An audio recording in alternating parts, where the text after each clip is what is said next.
ఓం నమో వెంకటేశాయ. అందరికీ నమస్కారం. Welcome back to my channel Tirumala talks. నేను మీ లక్ష్మీ పూజిత. తిరుమల యొక్క డైలీ అప్డేట్స్కి స్వాగతం. తిరుమల దర్శనానికి సంబంధించిన లేటెస్ట్ అప్డేట్స్ కోసం మన ఛానల్ యొక్క టెలిగ్రామ్ గ్రూప్లో మరియు వాట్సాప్ ఛానల్లో జాయిన్ అవ్వగలరు. వాటి యొక్క లింక్ అనేది ఈ వీడియో కింద డిస్క్రిప్షన్లో మరియు కామెంట్ సెక్షన్లో ఇవ్వటం జరిగింది. ఈ వీడియోలో మనం ఈరోజు తిరుమలలో భక్తుల యొక్క రద్దీని గురించి, అలాగే ఈరోజే గరుడ సేవను నిర్వహిస్తున్నారండి, వాటి యొక్క వివరాలను గురించి, అలాగే భక్తులు అడిగే కొన్ని ముఖ్యమైన దర్శనానికి సంబంధించిన సందేహాలు, వాటి యొక్క సమాధానాలను గురించి కూడా తెలుసుకుందాం. కనుక వీడియోని చివరి వరకు చూడండి.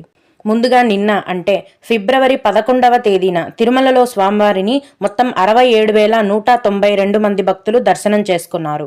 అందులో స్వామివారికి మొత్తం 20,825 మంది భక్తులు తలనీలాలను సమర్పించారు.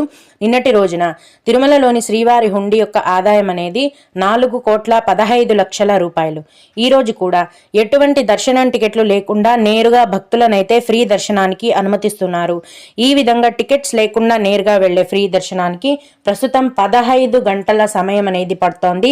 అలాగే తిరుపతిలో ఇచ్చే ఉచిత సర్వదర్శనం టికెట్లను తీసుకొని దర్శనానికి వెళ్లే భక్తులకైతే దర్శనానికి 5 గంటల సమయం పడుతోంది.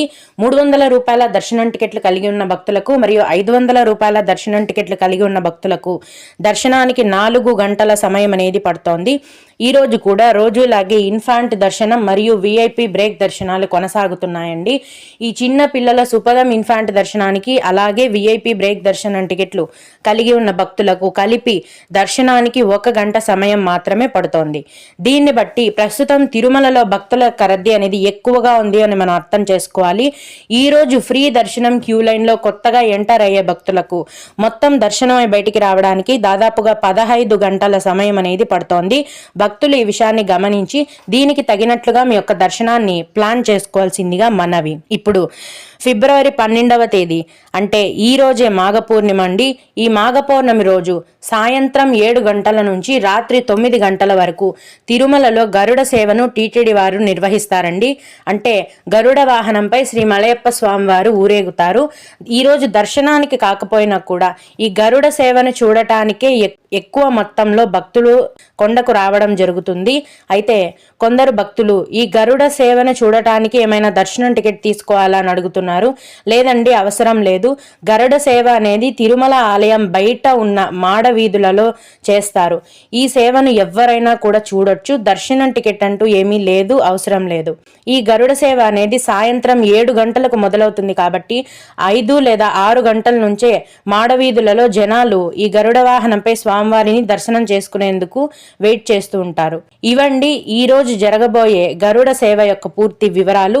ఇక కొందరు శ్రీవారి భక్తులు అడిగే ముఖ్యమైన దర్శనానికి సంబంధించిన సందేహాలు మరియు వాటి యొక్క సమాధానాలను గురించి తెలుసుకుందాము. అయితే ఇవి అడిగిన వారికే కాకుండా దర్శనానికి వెళ్లే ప్రతి ఒక్కరికి కూడా ఉపయోగపడతాయండి. ఒక భక్తుడు విఐపి బ్రేక్ దర్శనంకి తెలంగాణ ఎమ్మెల్యే లెటర్స్ యాక్సెప్ట్ చేస్తారా అని అడిగారు. లేదండి, యాక్సెప్ట్ చేయరు. ఆంధ్రప్రదేశ్ రాష్ట్రానికి సంబంధించిన రికమెండేషన్ లెటర్లను తప్ప వేరే ఏ స్టేట్కి సంబంధించిన లెటర్స్ని కూడా స్వీకరించము అని టీటీడీ వారే అఫీషియల్గా తెలియజేయడం జరిగింది. అది కూడా ఆంధ్రప్రదేశ్ లెటర్స్ని కూడా కేవలం సోమవారం నుంచి గురువారం వరకే తీసుకుంటారండి. శుక్ర, శని, ఆదివారాలలో రికమెండేషన్ లెటర్స్ పైన దర్శనం అనేది ఉండదు. అలాగే మేడం, భూదేవి కాంప్లెక్స్లో ఇచ్చే టికెట్స్ టైమింగ్స్ చెప్తారా అండి అని అడిగారు. ప్రతిరోజు కూడా తిరుపతిలోని అలిపిరి భూదేవి కాంప్లెక్స్లో రాత్రి 9 గంటల నుంచి ఉచిత సర్వదర్శనం టికెట్లను టీటీడీ వారు కేటాయిస్తారండి. రాత్రి 9 గంటల నుంచి ఈ దర్శనం టికెట్లను కేటాయించడం మొదలు పెట్టగానే భక్తుల యొక్క రద్దీ ఎక్కువగా ఉంటే అర్ధరాత్రికంతా టికెట్లు ఫుల్ అయిపోతాయి.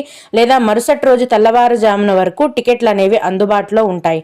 మీరు ముందే సాయంత్రం 6 లేదా 7 గంటల నుంచి ఎస్ఎస్డి టికెట్ కౌంటర్ క్యూ లైన్లో వేచి ఉంటే మీకు ఖచ్చితంగా టికెట్స్ అనేవి దొరికే అవకాశం ఉంటుంది.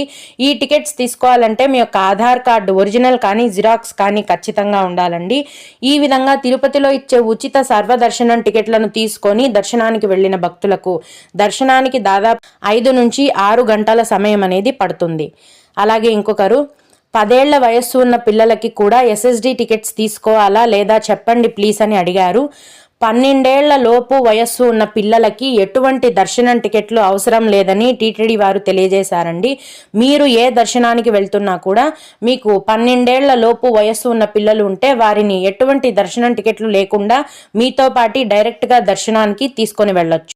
ఓం నమో వెంకటేశాయ. మీకు కూడా ఈ విధంగా ఏవైనా సందేహాలు ఉన్నట్లయితే ఈ వీడియో కింద కామెంట్ సెక్షన్లో తెలియజేయగలరండి. నేను వాటికి ఖచ్చితంగా రిప్లై ఇవ్వడానికైతే ప్రయత్నిస్తాను. ఇవి ఇవాల్టి తిరుమల అప్డేట్స్. ఇలాంటి మరిన్ని వీడియోల కోసం నా ఛానల్ని సబ్స్క్రైబ్ చేసుకోండి. ఈ వీడియోని లైక్ చేసి షేర్ చేయగలరు. ఓం నమో వెంకటేశాయ.